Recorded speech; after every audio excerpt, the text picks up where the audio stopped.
Like, does it have to be a common denominator of all of them? It has to be a common denominator for all three of them. Oh, I thought I'm doing all three of them at the same I time. thought you had to do like 6 times 3 and then 8 and 4. You do. You do. But we're doing it all at once. Okay? We're doing it all together at the same time. So, now let's focus on one fraction at a time.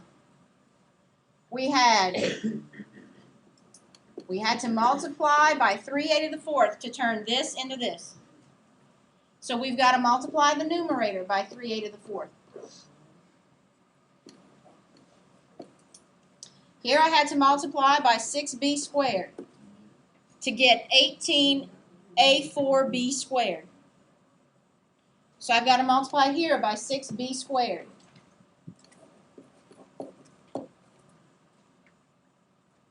Here I'm going to multiply by 2a4b squared to give me 18a4b squared.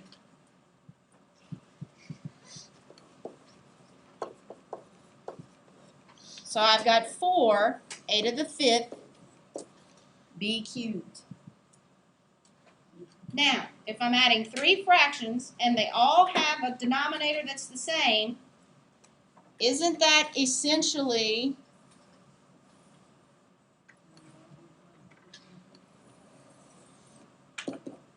this? Because they all have the same denominator, right? Okay, can you add this term to this term? Can you add this term to that term? They're not alike. Can you factor anything out of these three terms? No. That's your answer. And you can't just pick things apart. You can't just start canceling A's and B's. Most of the time, you're going to stop there, right? Okay?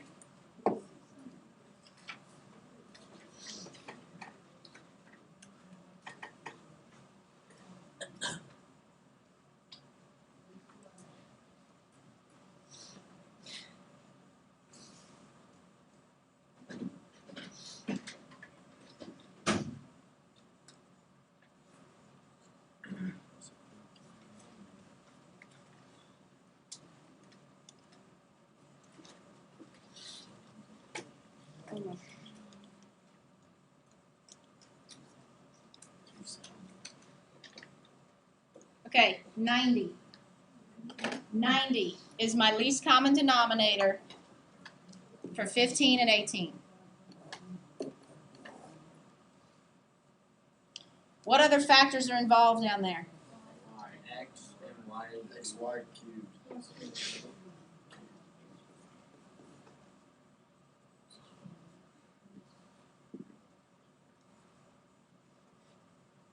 Now, you're saying, why did you just put y squared? Why not y cubed? Let's use a number. If I asked you to find a common denominator for 2 and 4, what would you tell me? You need a denominator that's big enough to hold your biggest factor. Okay? Isn't 4 the same thing as 2 squared? Okay. So just so it's big enough to hold your biggest factor in each individual denominator, you're good. Now we could have said 8, but that means when we're done, we're going to have to reduce. All right? So here, as long as I have enough y's to hold the biggest amount of y's in any particular fraction, which would be y squared, then I'm good. Because watch.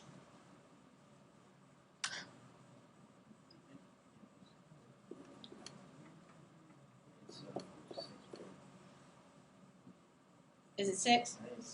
You're right, sorry. 6x times 15y squared gives me 90x y squared, right? Correct. So here I'm going to multiply by 6x.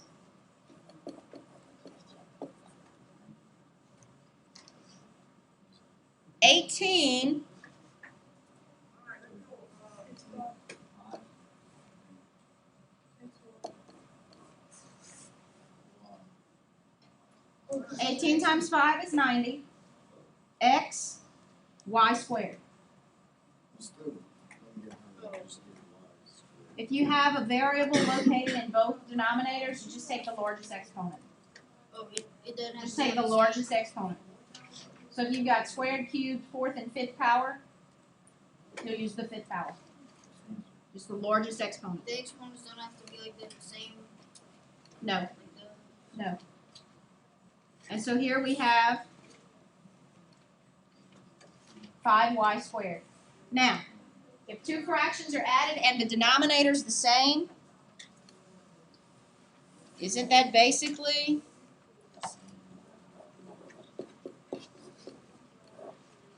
they're over the same denominator, right? Okay. Can you factor anything out of this? No. Can you reduce 42, 90, and 5 all by a number? No. No. So that's your answer.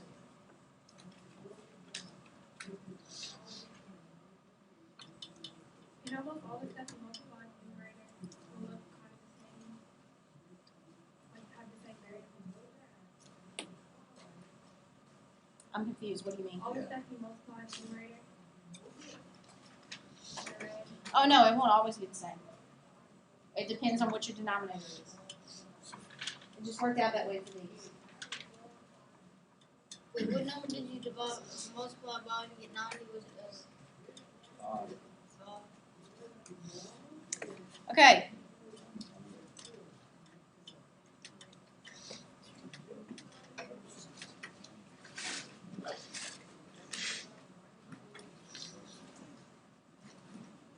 Here, what's your common denominator? X plus 2. Understand, this is a group. You already have a common denominator.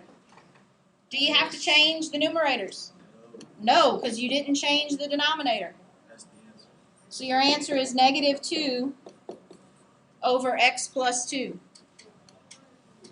Because you can subtract 2 minus 4. Can you reduce that or you can't No. keep adding? Group. Put it in parentheses to keep it straight. All right, I want you to...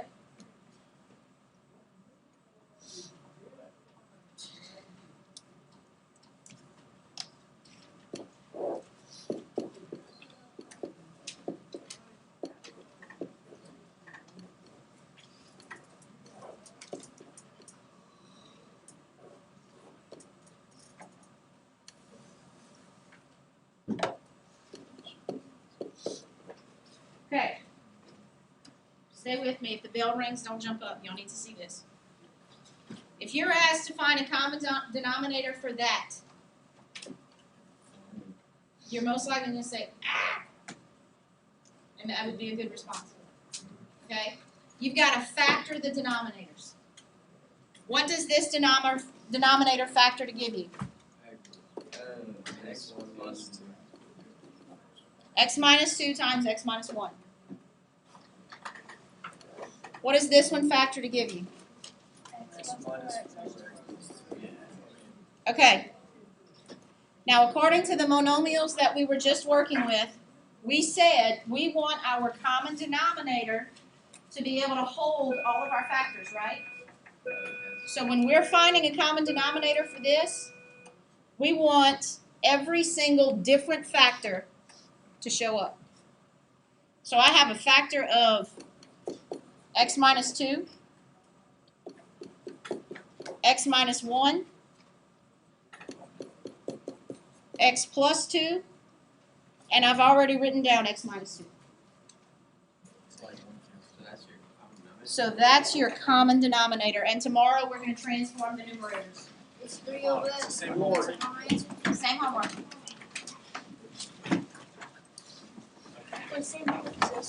No, what's up the board? What's up the board? Yes. I'm really on the week of Mardi Gras. Yeah. So I need to get my assignments.